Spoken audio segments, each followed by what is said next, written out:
Hello everyone! Today we'll have a different talk.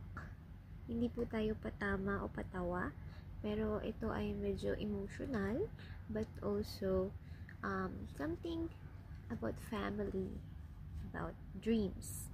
So we have this also. Please like and subscribe. Just a reminder for those viewers at napapadaan na you can like or subscribe this video and this channel. If you find this relevant to you, maybe not all of our contents are good for you or you like, but maybe you can give a little support to us.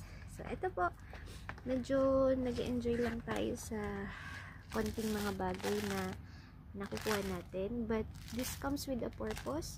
So, ito iririgalo natin sa anak natin.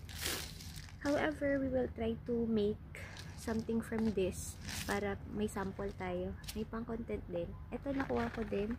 Nabili ng discounted price. Ayan. So, ito po ay patungkol sa moving up ceremonies or graduation na napapanahon ngayong buwan ng Abril sa Pilipinas o sa ibang panig ng mundo. Ngayon po, gusto kong magsabi na thank you sa lahat.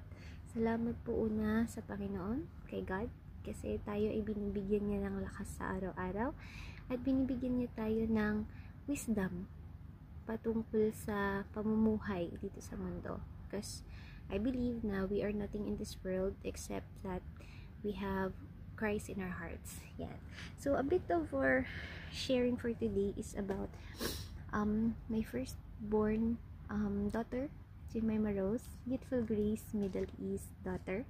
And so, siya po ay moving up na from kindergarten to grade 1. Yan. So, hindi po muna siya mag-grade 1 kasi may ibang process pa po ang mga schools.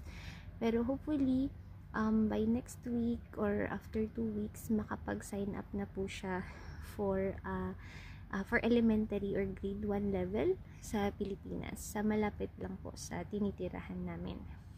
Ngayon po, ang gusto kong i-share ay naging emotional ako nung may napanood akong content creator na kung saan nagbahagi siya ng kanyang saloobin patungkol sa mga graduating students at sa isang graduation sa isang syudad sa Pilipinas. Nakaka-inspire kasi may mga ganong content creators na pinapakita nila yung katotohanan sa likod ng mga buhay ng iba-ibang mga estudyante.